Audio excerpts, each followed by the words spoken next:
Good evening. This is the March 6th meeting of the Planning and Zoning Commission of Coralville, Iowa. And could we do a roll call, please, Steve? Snyder? Wen? Taylor? Here. Fessler? Here. Aaron's? Here. Wilson? Here. And Winman? Here. I'd ask for approval of the March 6th agenda. So moved. Second. Second. Second by Taylor. Moved. All those in favor? Aye. Opposed? The agenda is approved. Now I'd like to have approval of the February 6th minutes. Have you all had a chance to see those? Any additions or corrections? Approval? Molly? Second. Second by Aaron's. All those in favor? Aye. Aye. Opposed? Okay, the minutes are accepted as presented. First item on our agenda this evening is a public hearing request by the City of Coralville for the approval of the rezoning of properties located generally at 3rd Avenue, 4th Avenue, 4th Avenue Place, 5th Avenue, and 5th Avenue Place, north of 6th and 7th Avenues. Also, various properties along 5th, 6th, 7th, 8th, and 9th Streets. The rezonings will be from R2 to R1, R3 to R1, and R3 to R2. I call the public hearing open.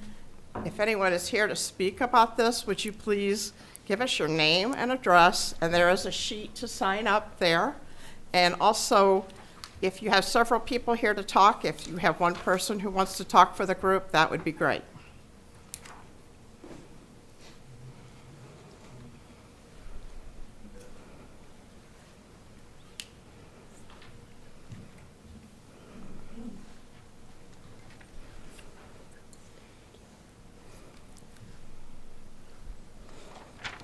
Just quick comment. My name is Brett Crowley with my wife. We live at 503 8th Avenue, and this is just a request. Our house has been zoned R2 since we purchased the house in '93.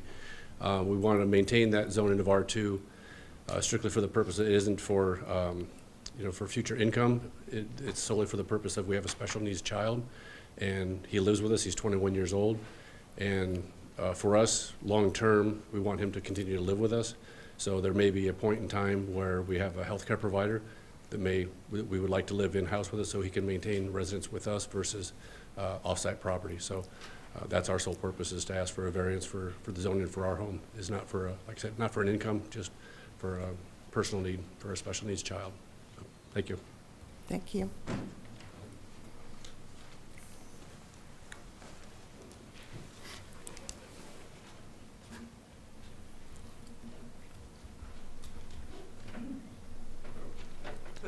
That's okay, I had my own.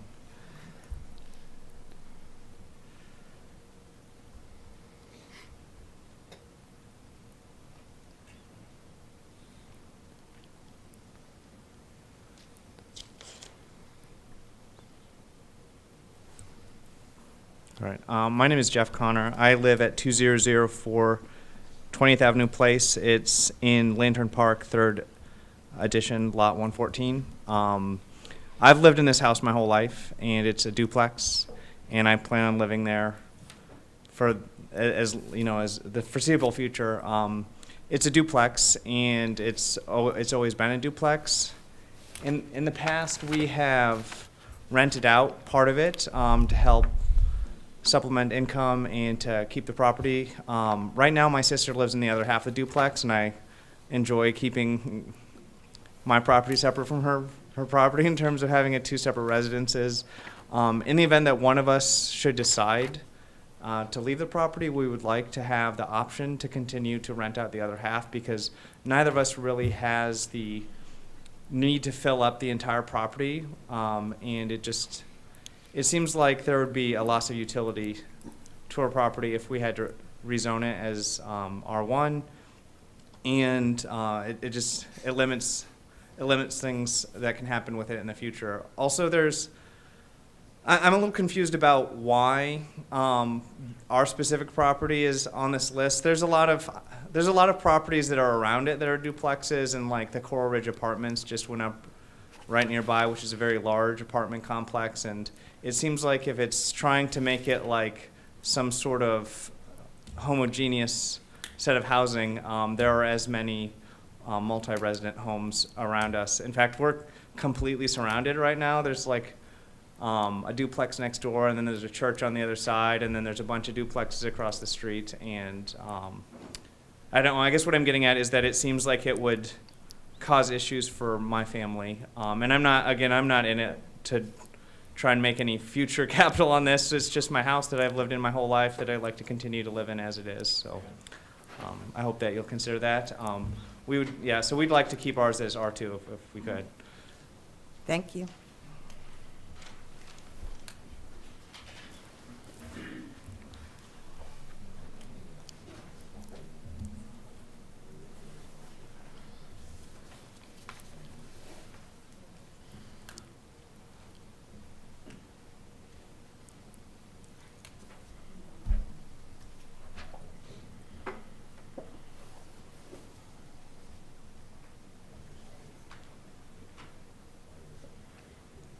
I guess my first question is, why do you want to change the rezoning?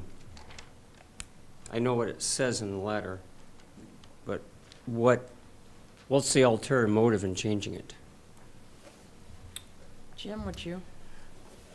The motive in changing it, I wouldn't call it a motive, but the idea in changing it is in most of these areas that we are rezoning from either R3 or R2 to R1, the primary uses in these areas are single-family homes. We've sent out 167 letters, I think, to all of the owners that are involved in the rezoning. There's only 34 of those that are actually duplexes, and they're not all even used as duplexes.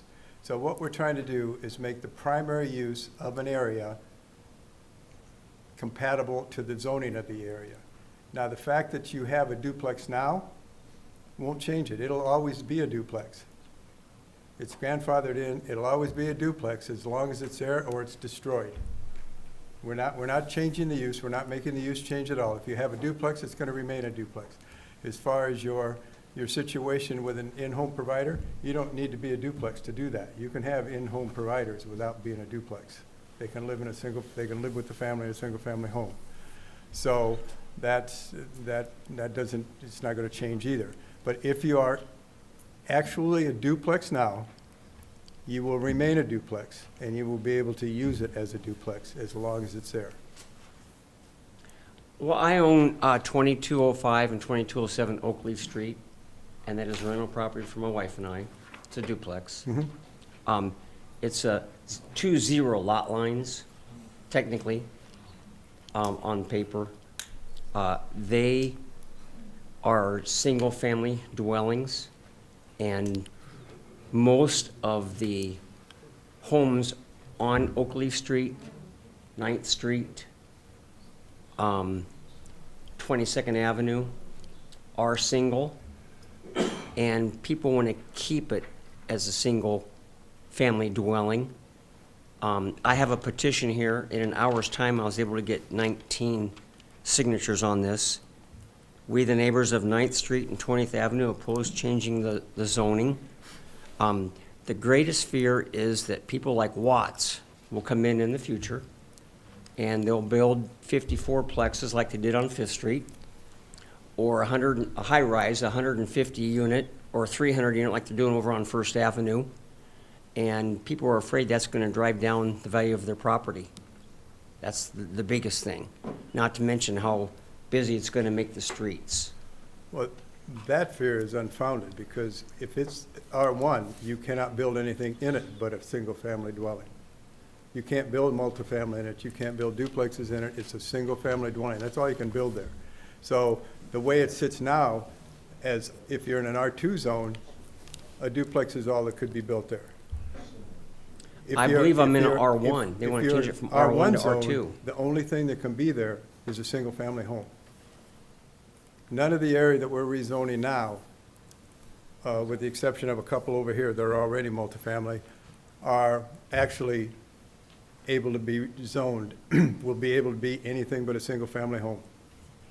The duplexes that are there will still be able to operate as a duplexes, but, and it won't, you can't build anything there higher than a duplex in any of those areas. It's all single family. How about on 9th Street there, 2210, 2410? That whole section right there on the south side? Mm-hmm. Can somebody knock all that down and put up a long rental property there? If this is changed? No, Okay. How about? we're not that- we're not changing that anyhow. That's not being changed. Okay, how about the green section on the other side of 22nd Avenue? I know there's apartments there. Oakwood Village? I don't know what it's called. Yeah, oh, no, I see what you're saying. No, that is zoned multifamily at this point. That's zoned R3, probably multifamily at this point. And that's all developed as multifamily. So what's that zoned right now? I believe it's R3. R3? Yes. Okay. I didn't realize it was R3 now. Yeah, yeah. So it's going to stay R3, is that Yeah, what you're we're not saying? changing that. Well, we can't. It's predominant, it's all multifamily, so it has to be Okay. R3. So Watts could buy that whole area up and put a large high-rise there, couldn't he? If it's R3 zoning, he can put, basically, R3 zoning at this point, this is an older zoning, so this was done before our present-day zoning, but R3 at this point is nothing larger than a 4-unit. Now, he can put multiple 4 units on it, yes. And But about he how many can't- could he put on there?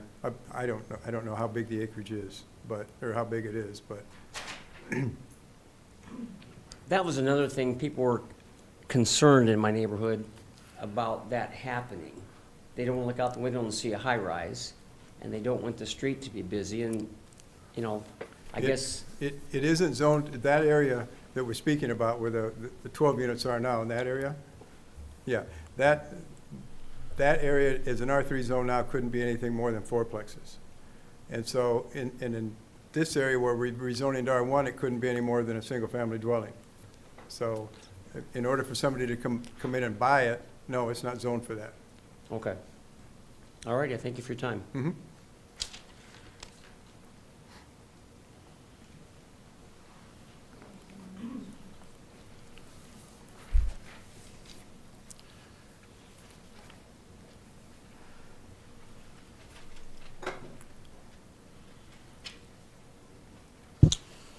Okay, I guess, I'm not all familiar with what R1 and R2, Could you give us your name, please?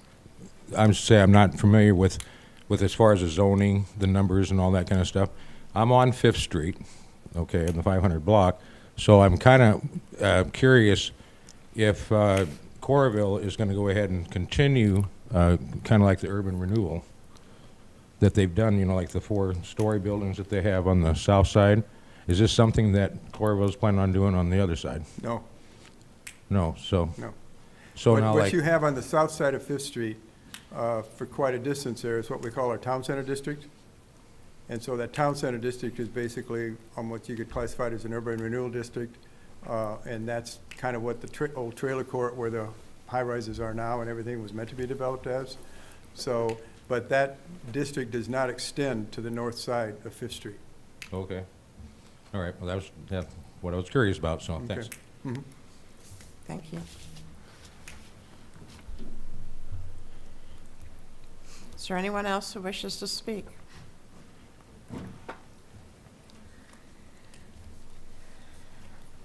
Hi, I'm Gloria Palmer on 9th Street over on 209.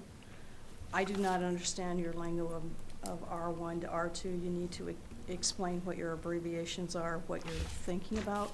That is the orange area. What are you considering that? What- No, we're not doing anything in that area at all.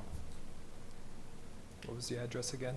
209 9th Street. Oh, Ninth It Street. was orange. I got a letter in the mail. Yeah, that was what might have been confusing to some people. We sent out 2 different letters. We sent out one letter to people that actually had property that would be considered for rezoning. Mm-hmm. And then we took 200-foot radius of all the properties we were thinking about rezoning and notified all the neighbors that it was happening in their neighborhood, which Okay. we're obligated to do. Okay, So if you got a letter that said, you know, you're not a property owner or you're an adjoining property owner, then that means you're just adjoining a district that is being rezoned. all right, so what is that zone, or what are we in as far as you're using abbreviations of R1, R2? Okay. Any zoning district that is preceded by an R means it's residential. Okay, If it's a C, it's commercial. If it's I, it's industrial zoning. So everything we're talking about here tonight is an R district, so it's all residential. R1 means one single-family dwelling per lot. okay. R2 means you could have 2 dwellings per lot, which would be a duplex. So everybody that is in that area is fine where they're at right now? And there's not going to be a tax increase or anything of that sort? It's just, I can tell They're you it won't bordering. increase your taxes, but I'm not the assessor. I know. But there's Well, they no, already there would upped them be, anyway. we're not changing the zonings, we're not changing any uses. There would be no reason for them to tax your property any different than it's taxed now. It's still the same property with the same amount of square footage and what have you. All right, so we're not involved in what you're doing tonight? Jim, that property's labeled as changing R2 to R1. Yeah, that's the letter that I got. The property we're looking at is right here. Right. So that's R2 to R1, so it is changing. It will change zoning, yes. Right. Yes, if that's where you are. Yeah. I thought you were in, I thought you were in the lower zone. Yeah, It, you're, it will change. So you did get one as a property owner. Right, Yes. You are being rezoned, would be rezoned from R2 to R1.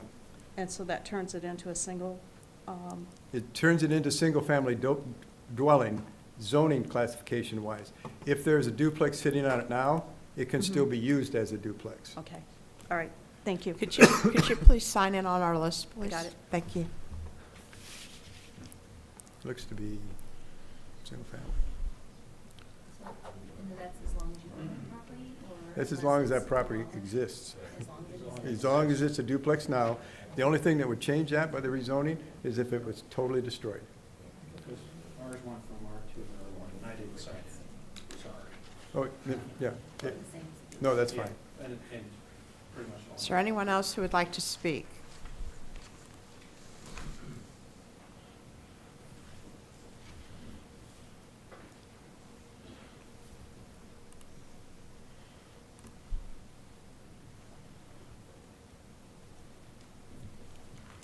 I'm Alice. I live on 7th Avenue and 5th Street. So just for clarification, because, you know, we're not lawyers here or anything. So what exactly is R1? What does that mean? One single-family dwelling per lot Okay, so R2 is the duplexes. is the duplexes. If it's an existing duplex that is grandfathered in, it remains a duplex, Yes, even as a rental. yes. As long as you have a valid rental permit.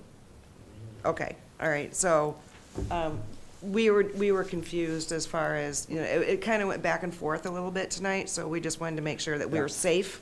If Where you're we a are? duplex, if you're a duplex now and you're being rezoned to R1, the use stays the same. You can still use it as a duplex. It's still a duplex. It's grandfathered in to the R1 zoning. All you need to do, and if it's a rental, you just need to have a valid rental permit. Okay, thank you.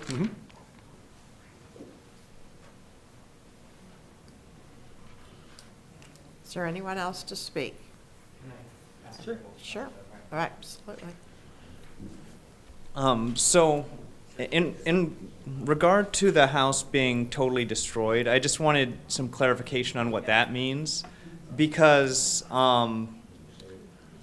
like, so let's say there's a fire in the home, and a good portion of it is burned and needs rebuilt, but part of it is still standing. Does that count as totally destroyed, or does that count as, you know, like, that's unclear, or like if a tornado were to go through, or what sorts of things would result in me not being able to claim it as a duplex anymore? If it's typically destroyed to 60% of its value, then that's totally destroyed.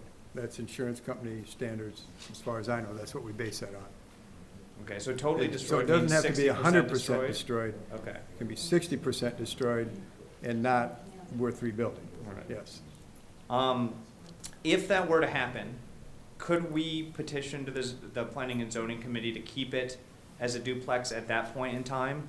Or is it just completely after it gets rezoned, not up for discussion? It can be up for discussion. We have a clause in our, well, it's not a clause, we have a section in our R1 zoning code, or R2 zoning code now, that says, well, but that says if you want to rebuild, you're gonna be rezoned to R1 if you're in the zoning district. So in your case, if you're completely destroyed, or you're destroyed beyond 60% of its value, then you would have to rebuild as an R1. If I'm doing reconstruction on the house and it's major reconstruction, like if I'm renovating it in some major way, could that result in? That's not destruction, that's just, Okay. that's not destruction. All right. All right, then again, I'm just gonna say that, I hope that I don't have to worry that a tornado will come through or that a fire will come and destroy a good part of my house and that I won't be able to use it in the same way that I'm using it now. And again, I just. We do have a situation now to where, in our zoning code now, that if, and it happened one time when a house burned down, if you're zoned R2 and you want to build a single-family house in it, then you can get a conditional use permit to do that. But if you're totally destroyed in an R1 district, then, and you want to build it back as a duplex, then no, the answer under the zoning, you wouldn't be able to do that. So, I don't know, again, I hope you'll consider removing our house specifically just for the reasons that we said about it being surrounded by multifamily homes already and the fact that I'd like to keep it using like the same way that we have in the past. Thank you. Thank you. Can I approach again? Is that okay? Absolutely. Okay, well, that kind of puts a flag up for me. 2205, 2207 Oakley Street, as I said, I own, that's rental property for us. If a tornado comes through or if we were to have a fire, you're saying I can't rebuild that as a duplex? Is that what you're saying? If you're destroyed, if you're rezoned to R1 and your home is destroyed, then yes, it has to go back as a. Well, then along with the other 19 signatures I got on that petition, then I'm opposed to the changing of the zoning. Where do you live on I think Oakley? he's excluded. 2205 and 2207, Right right here. there. Okay. Yep. That's Well, you're not being You're okay. rezoned. 2205 and 2207 is not being rezoned. We're not being rezoned. No. You got a letter as an adjoining property owner within 200 feet of something that is being rezoned. You're not being rezoned. Okay, Nobody on Oakley Street is being rezoned. okay. All So right. the property's up here, right? Yeah, those No, properties up there. mine is down here. But you're within 200 Okay, feet of those so I'm good. properties. You're good. Okay, You're not sorry. being rezoned. Yeah, no, that's fine. Yeah.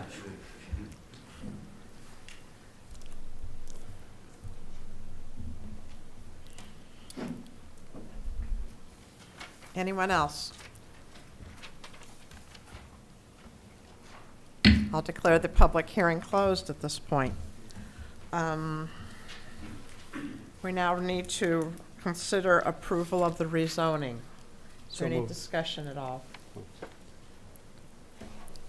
To open up our thing, right? Open up our discussion. Consider, okay. So moved on the consider to rezone. We can do that if you want to. Okay. I need a motion to consider the approval of the rezoning. So moved. Molly, Second. second by Paul.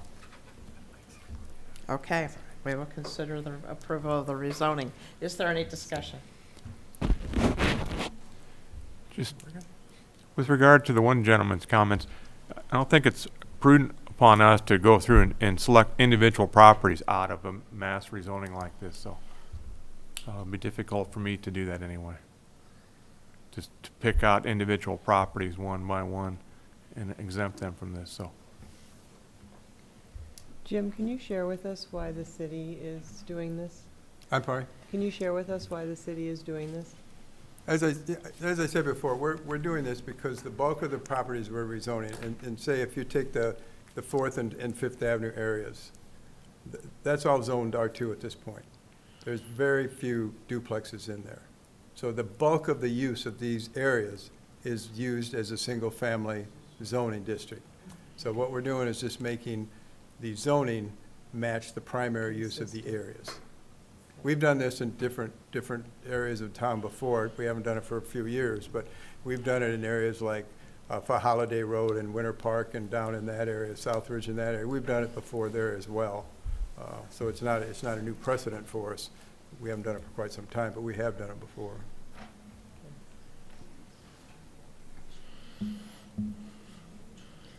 Any other questions or comments?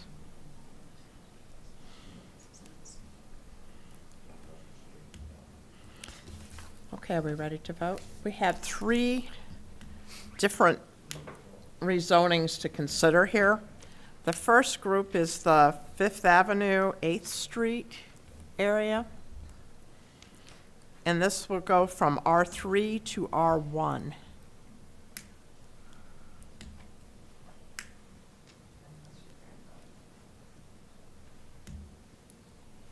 Any questions? Do we need a roll call on this? Yes, let's do a roll Okay. call.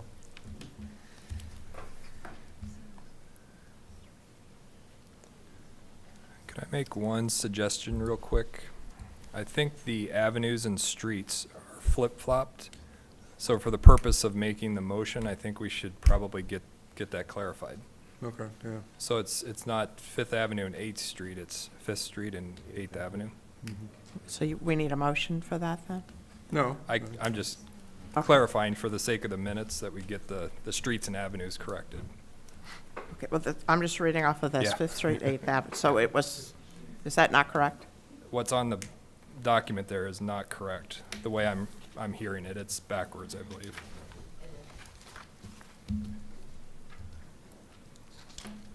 It's 5th Street, not,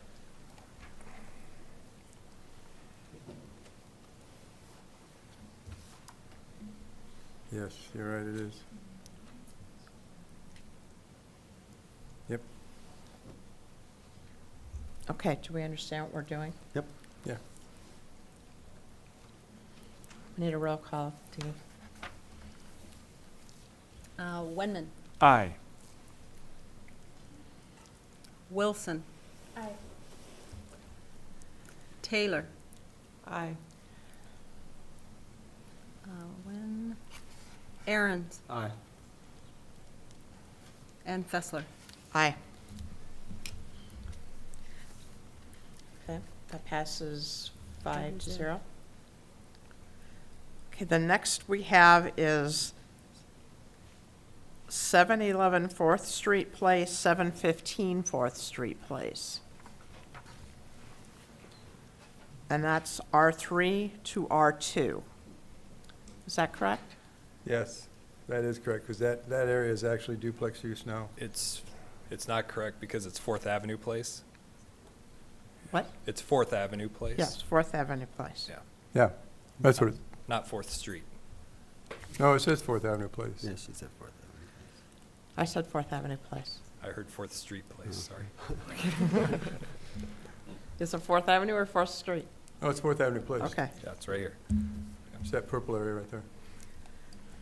okay. Dee? Any other questions before we vote?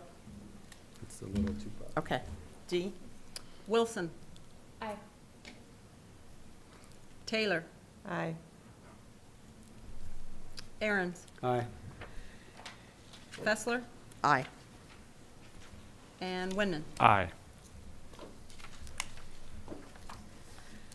Okay, this last grouping is, would this be, This is in the 3rd Avenue, 4th Avenue. it starts out with 604 3rd Avenue? Mhm. Are those the area, is that the areas on the map that are in red? Yes, Okay. So these are the properties that would go R2 to R1.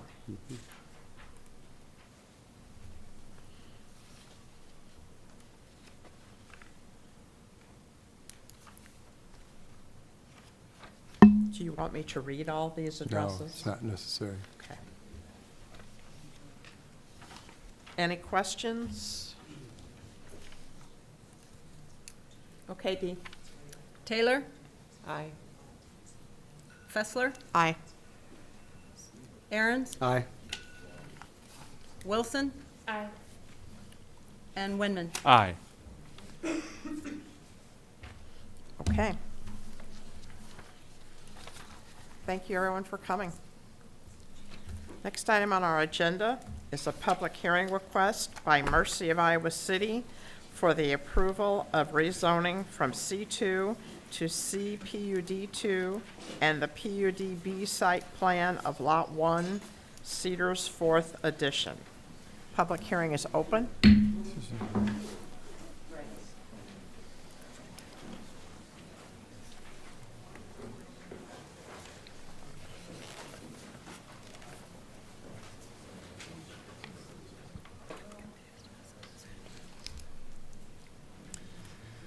Hi, I'm Cleve Harrelson. I'm a representative of Mercy Rehabilitation Hospital of Iowa City. And we are seeking the rezoning from the C2 to CPUD-2 based on the requirements of the city's land use plan. And I just want to tell you a little bit about what we're doing at this facility, and then one of my colleagues, Greg, is going to get up and give us some details on it. But to explain a little bit about what this is, it's an inpatient rehabilitation hospital. So we actually have beds, inpatient beds at Mercy Medical Center downtown, and we're have received approval from the state to relocate those beds to a freestanding hospital. And the intent and the purpose of these beds in this facility is to serve patients that are in need of stroke rehabilitation, traumatic brain injury, major spinal trauma, any sort of major musculoskeletal condition. So not drug, alcohol, behavioral, anything like that. It's all related to specific physical trauma resulting from those previously mentioned actions. So the patients that come to this hospital will be Mercy patients. They will stay for an average of 14 days. And during that 14 days, they'll receive various forms of physical therapy treatment, and with the hope and intent of being discharged back to their home at the conclusion of their stay. It's a fully licensed freestanding hospital. It is not an emergency center.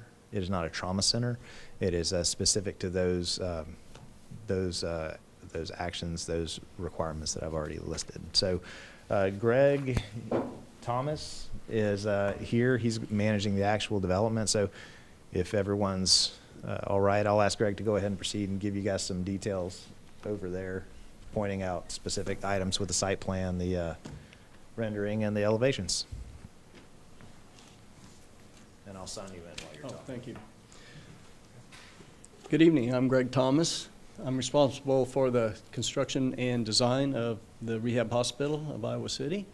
Would like to acquaint you with the project and the construction through the electronic slideshow that you have. This is the overview of the Google Maps on where it is located on the site where he's indicating with the hand. And it's right in front of the Circle Drive off of Heartland Boulevard, Heartland Drive.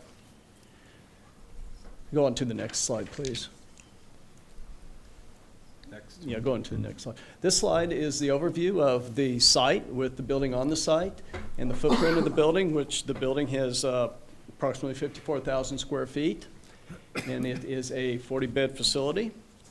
If you notice on the northeast side, there will be a generator which powers the building. It's an emergency generator, and it will be enclosed in a nice block wall, and that'll help with sound barrier and the aesthetics of that location.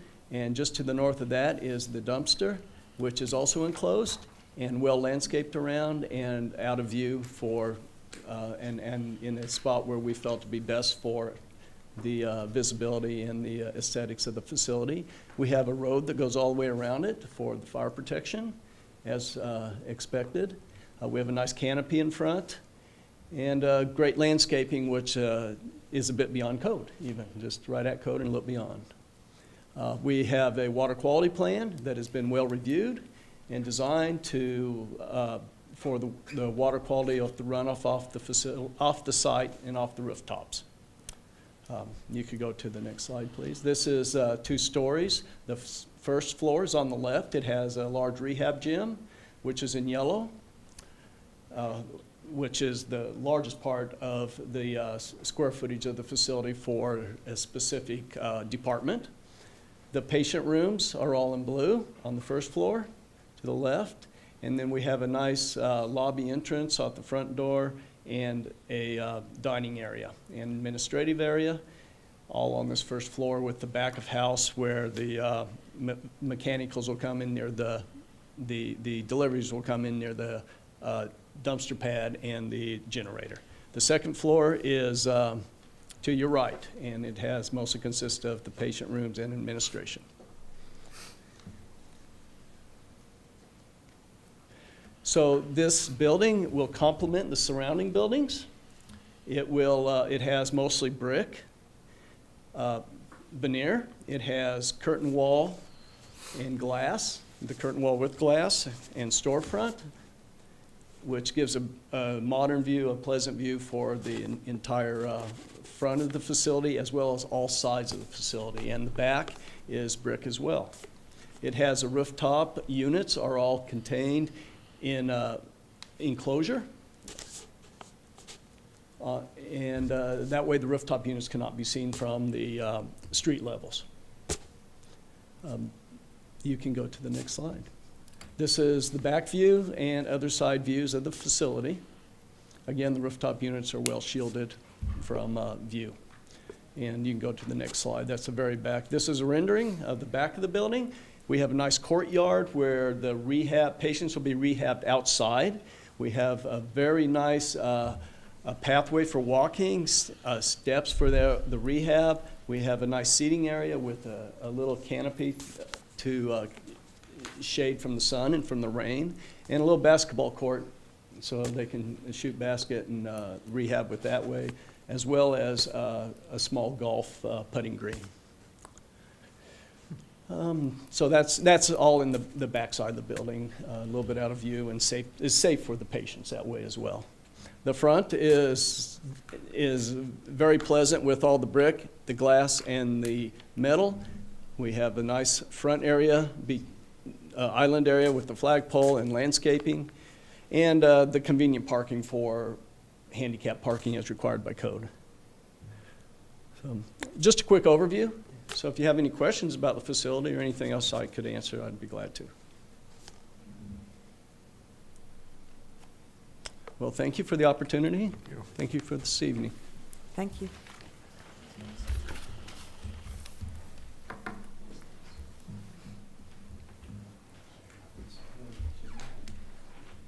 Does anyone else wish to speak at the public hearing? Seeing none, I'll... Oh, I'm sorry. I just asked him where the rest of the parking is. He showed us where the handicap parking is. Sure, that was on the screen. There's 40 beds there, so you're gonna need a lot of parking. Go back to the landscape. So the parking is in front primarily and on the east side, up the east side. The Taco Bell is across the property to the right, and there's a vacant lot between. Mercy Hospital is on the upper right side, about where he has a hand area, and they have a lot of parking. We have some parking up on back, on the top side, on the north side and the back side of the facility. Plenty of parking for residents, doctors, and visitors. Actually, in answer to that question also, there's about double the parking on this site that they're actually required to have. If any of you work at the university, you know about that. I've been there, yeah, I feel your pain. I welcome you to visit Mercy. Parking break. We'll declare the public hearing closed at this point. I'll entertain a motion to consider approval of the rezoning. So moved. Moved by Aaron's. Aaron's? Yep. Second by Second. Molly. Any discussion on this? Well, Scott's got the pointer over there, but, and I think he would like to go over what's happening at the roundabout and some of the entrances and some of the items like that, so. Sorry. Okay, you'd like me to explain the area here on what we have planned? Yeah, Okay, sure, I'd be that's glad fine, to. yeah. Which If you slide could- do you want? Go back to, you may wanna go go back to to the- the site plan with the green on it. This There one? you go, landscape. Okay. So currently, Heartland Drive has right there you go, has an entrance, has a road off of the Circle Drive. We are going to remove that, put the curb around so that this entrance that was previously already installed and goes nowhere, we're going to remove that. And we're going to make it so that our entrance goes off an existing spoke of the Circle Drive and on into the property. And I'll just mention real quick that the reason that the roundabout has 5 legs currently is when the overall concept plan for the Cedars addition was brought in, there was a more intense use planned in this lot where the hospital is being developed.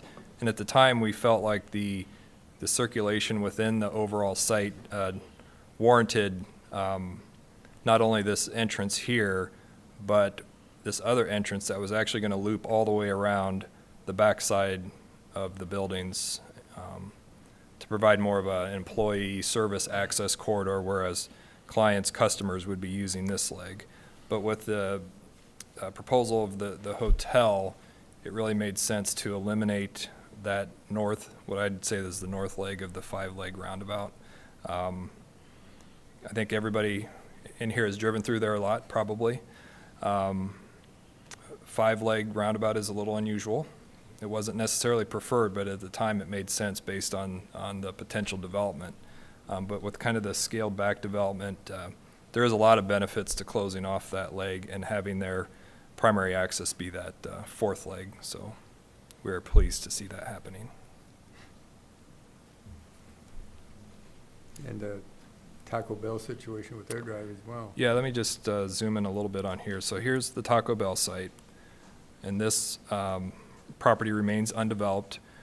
When it is developed, this drive aisle here will be completed, and that will be a one-way drive aisle going east, as it is today, and this is a existing one-way drive aisle going west. So those 2 lanes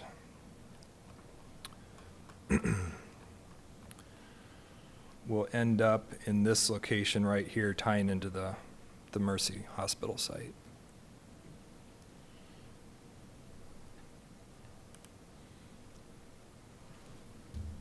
So we still have some site circulation. It's just not the full continuous loop as originally planned, but we're okay with that.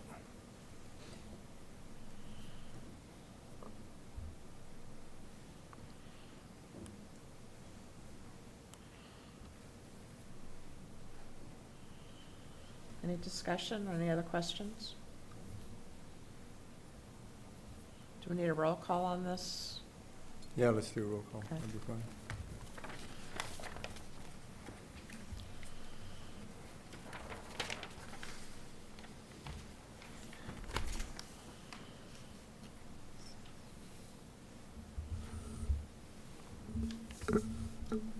Taylor. Aye. Fessler. Aye. Aaron's. Aye. Wilson. Aye. And Winman. Aye. 5-0 pass. Okay, now consider a motion to consider approval of the PUD-B site plan. So moved. Moved by Winman, Second. second by Aaron's. All those in favor? Aye. Any other discussion or questions on this?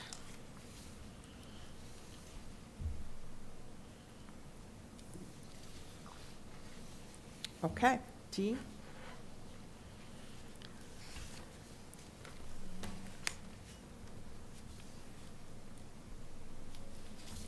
Taylor. Aye. Fessler. Aye. Aaron's. Aye. Wilson. Aye. And Winman. Aye. 5-0, it passed. Thank you. Okay, the next item on the agenda is a public hearing request by the City of Coralville and IRL Parkview Investments LLC for the approval of the rezoning from C2 to an R PUD-1, the preliminary and final plots, and the PUD-A site plan of Iowa River Landing, Part 10. Public hearing is open. Is there anyone to speak to this?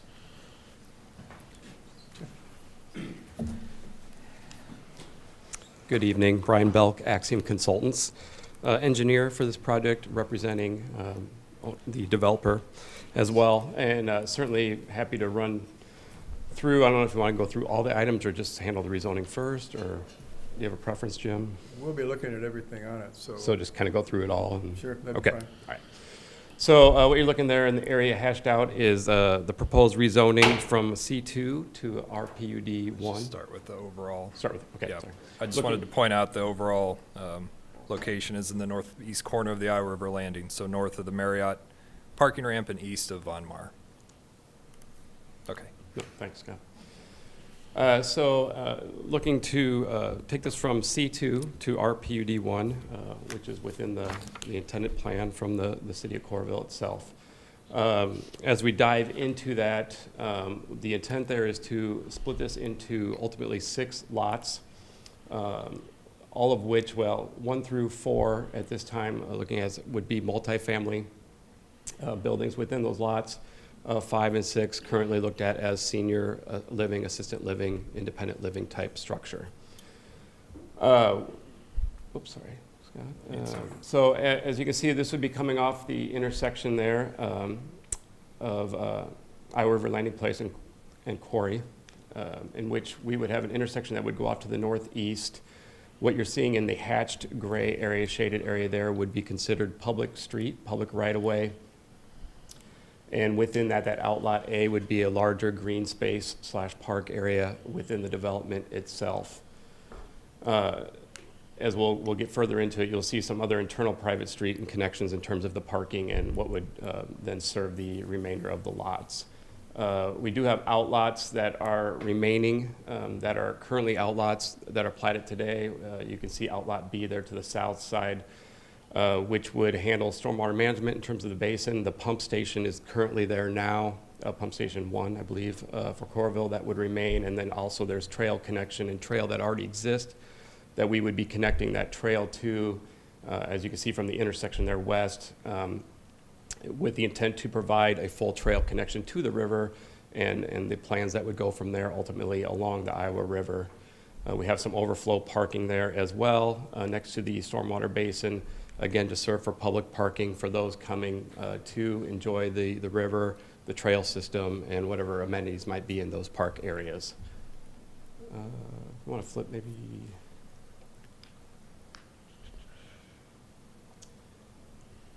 All right, so this is looking a little more internally within the development in terms of the parking lots and the buildings that are currently planned for that. Note, we're looking at site plans specifically for Lot 1 as part of this PUD process. The remainder of the lots, 2 through 6, are strictly in conceptual phase right now. That's the intended buildings as we see them now and the layout that we're moving forward with at this time. But in terms of the actual detailed site plan process, we're looking at Lot 1 right now. But this again shows multifamily buildings, hard to see on there, but consisting of generally 2, 3, 4 stories. We have internal parking within the structures itself, as well as the surface parking to meet the required parking spaces. Lot 1, again, with that building was multifamily, and I know there's, I don't know if you have that today, but we have the elevations and renderings there of that building that you'll see soon enough here as well. We can go to that if you want. Switch to that? Yeah, that's fine. Yeah, so here's elevations of the proposed building 1, which would be within Lot 1. Again, the detailed site plan that we're looking at today. Again, multifamily, trying to meet and fit in with the surrounding looks of the Iowa River Landing and those buildings that have been constructed to date.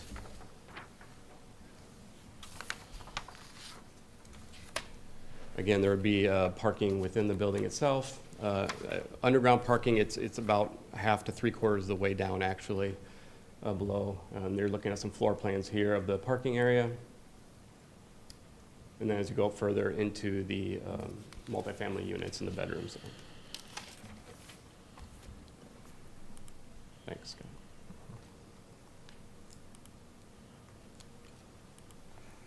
Scott. Again, like I said, the other buildings that would follow on the 2 through 4 intended to be in the same fashion, same type of materials. They've submitted material boards for review to city staff.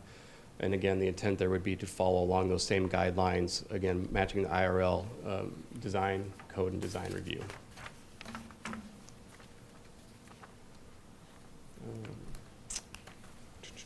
Trying to think of anything else. Any questions on the building itself? Otherwise, yeah, thanks. Again, just a different rendering version showing the green space within there and the planned buildings associated with buildings that are already there today and adjacent to. So again, north of the parking ramp and the back pocket, a couple things have changed here, but not a whole lot. Again, having that trail connection. Within that trail connection, we're serving two purposes also, getting access for city maintenance to the pump station and providing access to for their crane vehicle to serve that pump station when and if needed for maintenance purposes. We also will utilize that access for fire truck access and getting proper service to what is currently shown on that as assisted living. Everything else you can see on that same drawing, lot 1, again, where that access comes into the building from the north side to serve that parking. And similarly, we have that within all the buildings on how we're accessing that parking within the building itself. Here you can see that green space park area that we denote as Outlot A, right there where Scott's pointing out right now. I should note too, fire access on that north side. So in order to complete a full fire loop and have 2 access points coming into this development as a whole, you can see that we are connecting with fire access lane into the Von Mar parking lot, which also is designed and serves as fire access, and easements and everything would be authorized and finalized with Von Mar in order to provide that emergency access through there. Fire truck turning movements and everything else have been run in order to provide proper access there. This is just taking a look at utilities and programmed utilities in terms of water, sanitary, storm sewer. To note, we've had a number of discussions with city staff in regards to stormwater, and been working with HR Green as well on the overall modeling of this area in regards to the pump station. So we're working hand in hand with them in terms of both stormwater quality and quantity. Again, we're increasing the size of the basin on the south side. There's currently somewhat of a stormwater management basin there prior to the pump station itself. We are enlarging that system, extending and redirecting that box culvert that's currently there. And then we will try to, or will be, addressing stormwater as a whole to try to get that outside of and past the pump station as well, to help alleviate the amount of flow going to that pump station just due to the size and what that is designed for.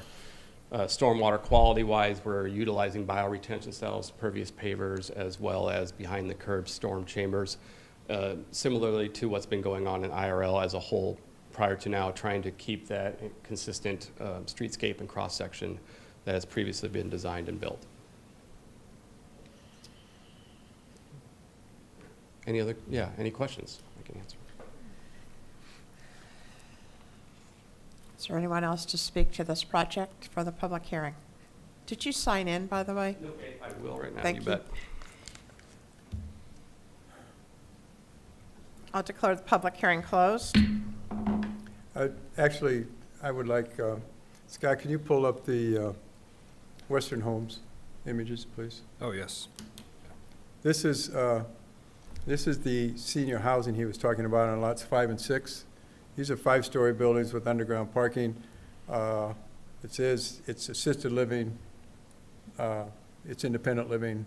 I believe there is a 55 and older age limit on it possibly to live here. But as you can see, on these buildings, there's actually, I guess you could call it 3 buildings, although the first 2 buildings that we're looking at here that actually back up to the Iowa River do have the connecting pathway between them. As you can see, the single-story unit there, so you can go back and forth between these units. All 3 of these buildings have underground parking. And the underground parking goes between all three buildings, even the one that's not attached. Even the third building has underground parking as well. So this, I believe, is about a 170-unit complex. Is that close? 150? Okay. And the other buildings that we're looking at there, I think I had in your notes, they're anywhere from 42-unit buildings to 36-unit buildings, buildings 1 through 4. And there's a 70-unit building there as well. I believe all three will be connected. There'll be a skywalk. Yeah, no, that's a good point, Jim. Yeah. Yeah, so building 5, as you can see, was 2 buildings in terms of height and tower, but they are connected at the first level. Would be some different joint group amenities there, serving areas and stuff like that.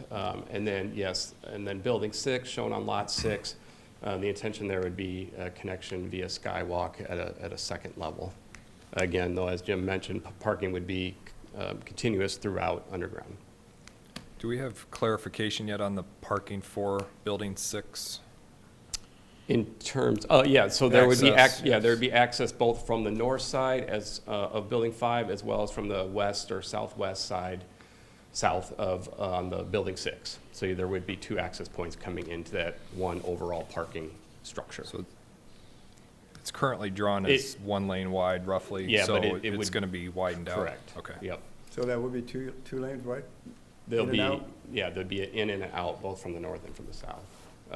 Again, there's a gap between 5 and 6 on the surface, again, to provide pedestrian connection to the trail system and out to the river, as well as a visual view through those buildings, so we're not surrounding and totally cutting off that view of the river area.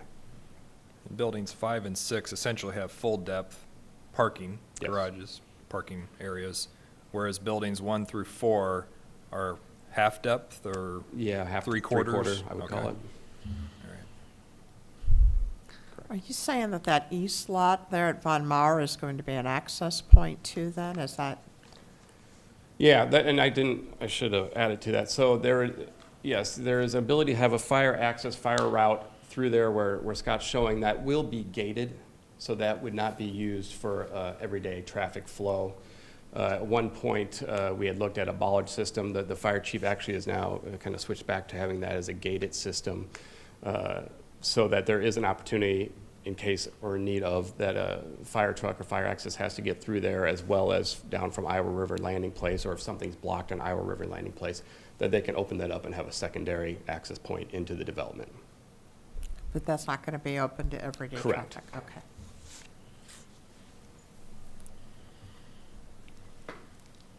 Any other questions? Okay, thank you. Thank you. Consider a motion for the approval of this rezoning. So moved. So, moved by Aaron, second? Second by Molly? All those in favor? Aye. I want to make a few comments on this, given the opportunity here. This is almost still a work in process as far as staff is looking at this. We have seen many renditions of this. The one you're looking at right now, in some aspects, we didn't see until this afternoon, actually. Some of the fire lanes I hadn't seen until this afternoon. There's been, like I say, several renditions of this. Outlot A, at one point in time, even took where Lot 4 is. So this, I'm hoping, is the final rendition. We're looking at this right now. Staff, I think, as well as the fire department, still is not totally happy with all of the fire access we have to these buildings, especially lot number 5. And in some instances, I believe they've got their turning template squared around, but this is a new design for that access. So, as well as some other issues we've looked at and are still looking at on this. As I say, we've been working on this right up until this afternoon to get some of these answers and to see some of these exhibits. So I don't really have a problem with going ahead and recommending this to the council, but I think it should be recommended to the council. I don't have a problem with the rezoning at all, but I think it should be recommended to the council with the caveat that some of these issues that staff still is working on and still has concerns about are worked out before this goes to council on the 26th of this month. Well, would And you I prefer that think we just would go? s- That we would just stand do- for not only the site plan, but the preliminary plat and the final plat. So just do the rezoning? No, or- we can do it all. I But, just want, if you're recommending this for approval, I just want to recommend with a caveat that some of these issues that we are still working with are settled before we go to council on the 26th. okay, so should we amend our motion on that then? You just did the motion on the rezoning, so Pardon? that's So the fine. preliminary plat and final plat is all we have to amend the motion. Okay. Based upon Okay. staff approval. Okay, so rezoning is okay, but then we'll make sure that we make that comment in those others. Right. Okay, so, I think we have a motion to consider the rezoning. And do we need a roll call for that? Yes, let's do a roll call on all of them.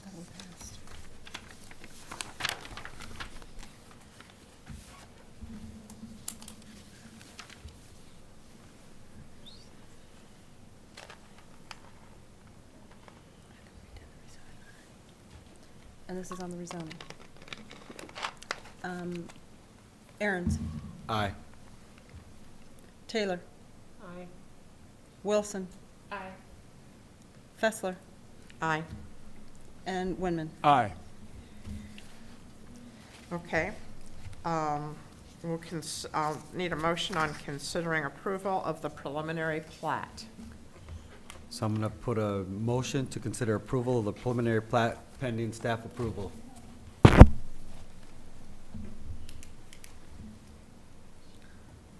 The motion on the floor is approval of the preliminary plat pending staff approval. Do we have a second?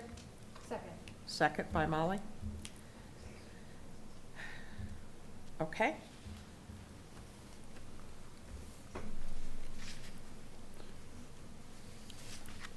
Fessler, Aye. Aaron's, Aye. Wilson. Aye. Winman, Aye. and Taylor. Aye. Okay, I need a motion to consider approval of the final plat So moved. with pending the staff approval again? Yes. Okay, the motion is considering the final plat, approval of the final plat pending staff approval. So moved. Moved by Taylor, Second. second by Aaron's. And Scott, I just had a question before we get any farther on this. Is that safely out of the floodplain from the river down? Yes. Okay.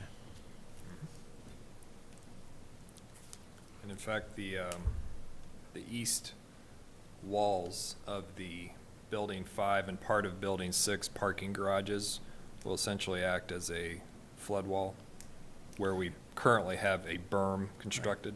So,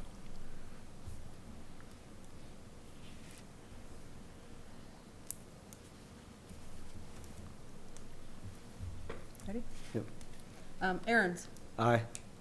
Wilson, Aye. Winman, Aye.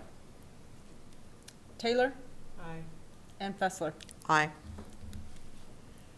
Okay, and last, I need a motion to consider approval of the PUD-A site plan pending staff approval. So moved. Moved by Aaron's, Second. second by Winman.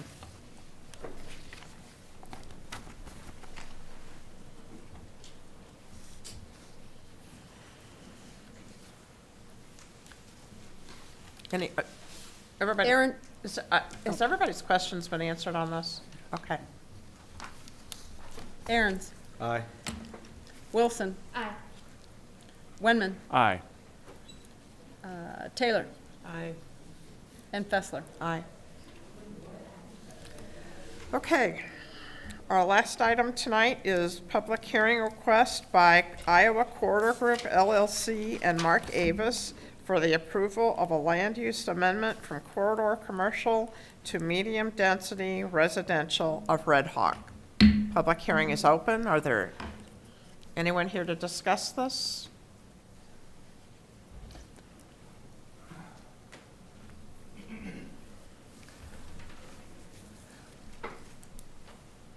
Should I sign in too? Sure.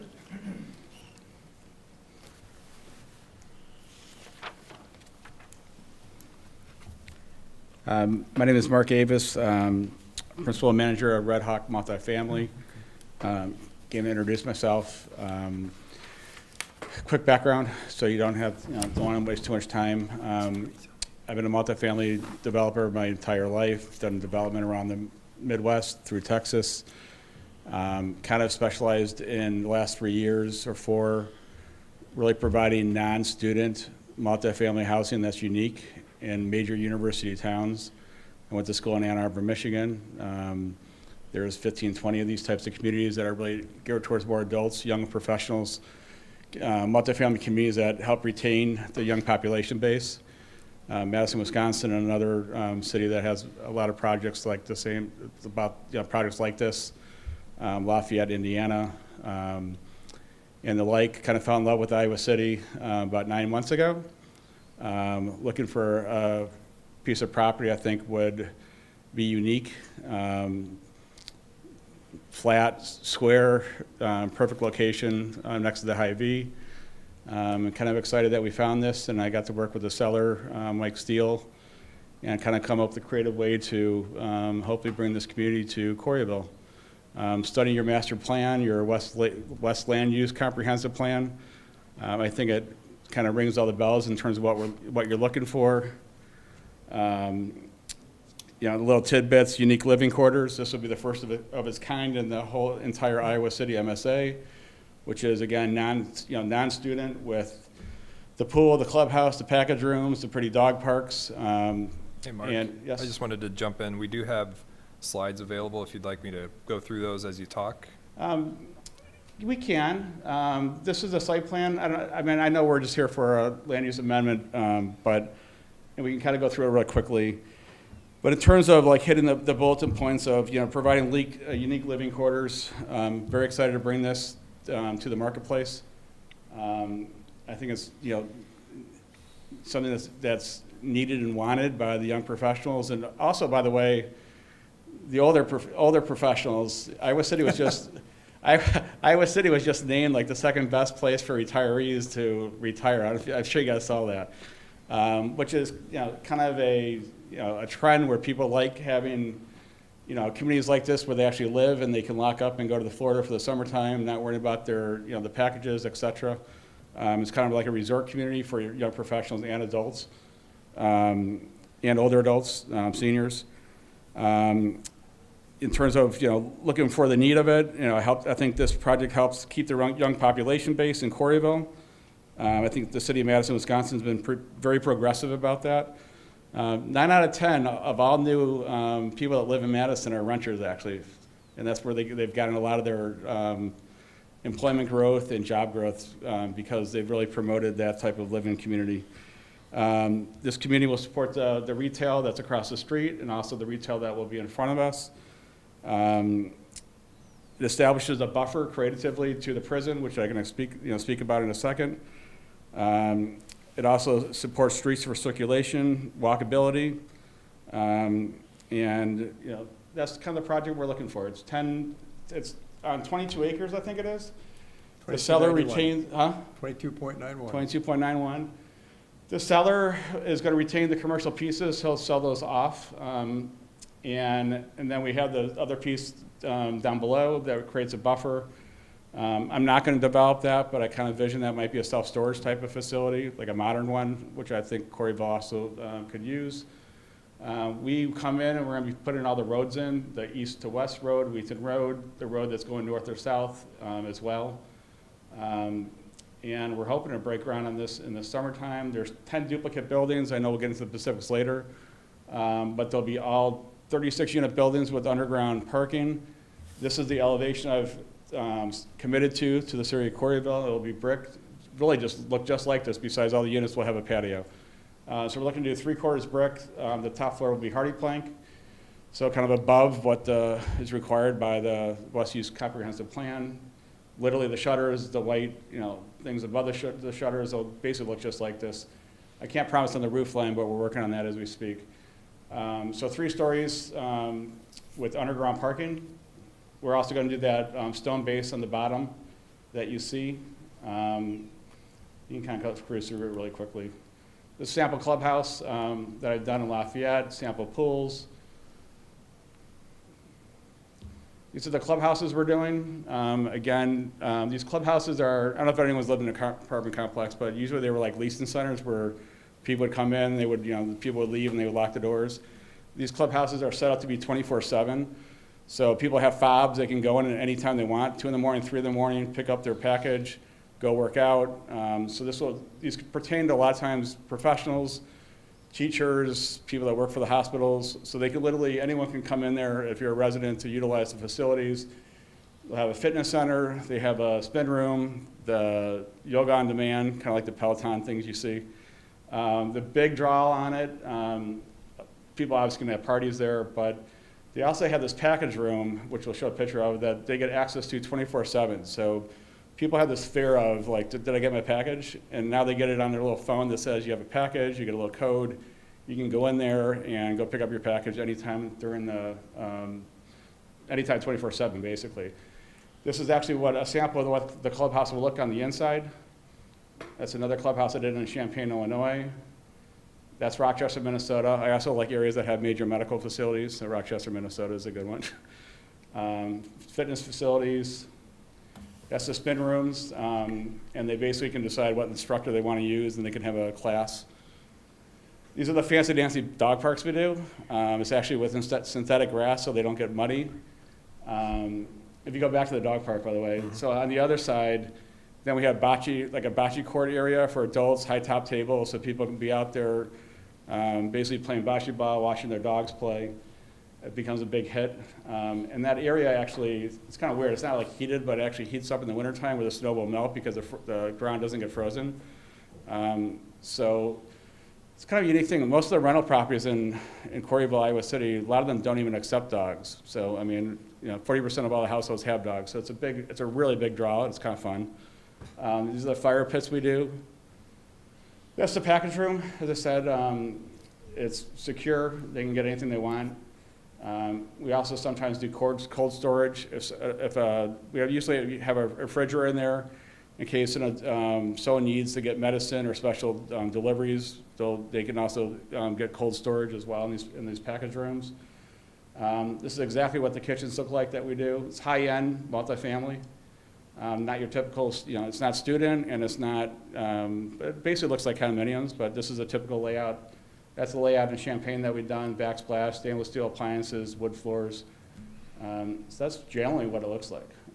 That's the last slide. Huh? That's the last slide. Yeah. So it'll be a total of 360 units. We're looking to hopefully deliver 5 buildings in 2020, and then come back with the other 5 buildings in 2021. Looking to have the clubhouse done hopefully in January 2020 for leasing purposes. And again, of all the towns, I think I'm pretty excited to hopefully bring this to Coralville. So I know it's not like questions about the project, but if anyone had any questions, I'm happy to answer them.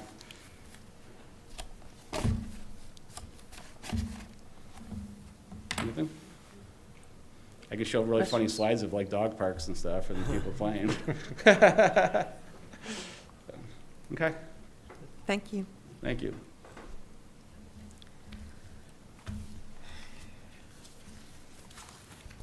I'll entertain a motion to consider approval of this land use amendment. So moved. Moved by Aaron's. Second by Molly. Scott, you kind of want to go back to the plan and show them what the 2 roads are going to happen with this? Here? Yeah. Yeah, so the plan would extend Wheaton Road west of Coleridge Avenue. We're constructing the west leg of that intersection with the ongoing Coleridge Avenue project, and Wheaton Road will feed off to the west. And we're also working with the IMCC to come up with a way to realign University Parkway going west such that it would curve up through this property, and the IMCC's entrance would then come off of University Parkway instead of coming directly off of Coleridge Avenue as it does today. So those talks are still in discussion. But there would be a public road running north-south separating the Redhawk development from the commercial retail lots that are along Coral Ridge Avenue. So that would be the plan, to use that public road to backfeed into the commercial. Yes. Mhm. And we're committed to putting it all in for the commercial. There's just one other infrastructure-related comment I wanted to make about this development.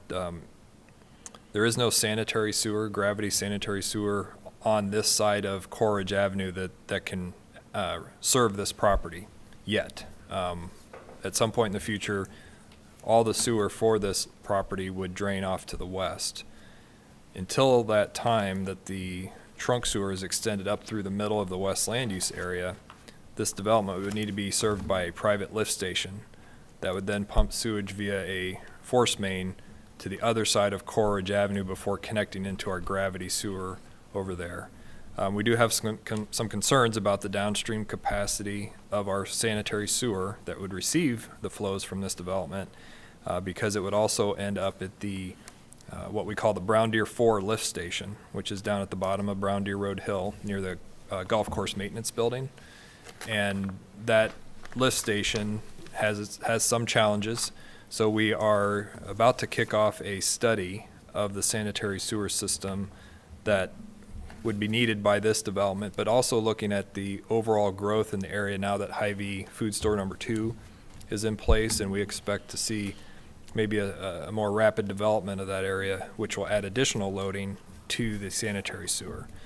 So we are kicking off a study, and we hope to have a clearer picture by the 1st of June regarding any sanitary sewer questions.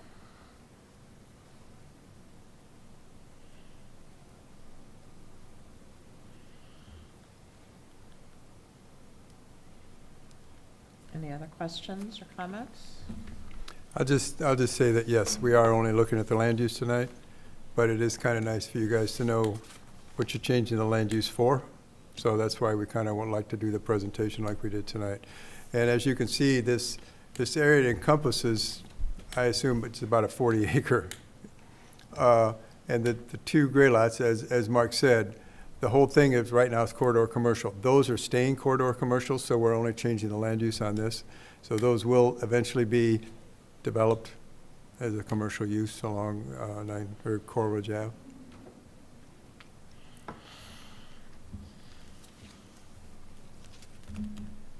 Any more discussion? Okay. Dee?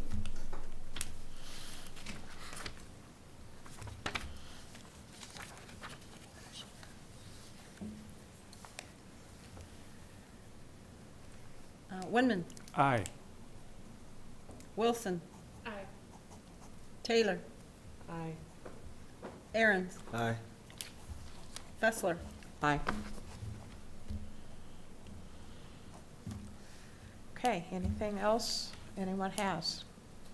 I would take the opportunity to introduce you to the third person sitting at this desk tonight, which I don't think any of you have met yet. This is Ashton Reesner. She is our new administrative assistant in building engineering, and will be helping out with P&Z. So I just want to introduce her to you. And we had her sit in tonight so she could see what she's getting herself into, basically.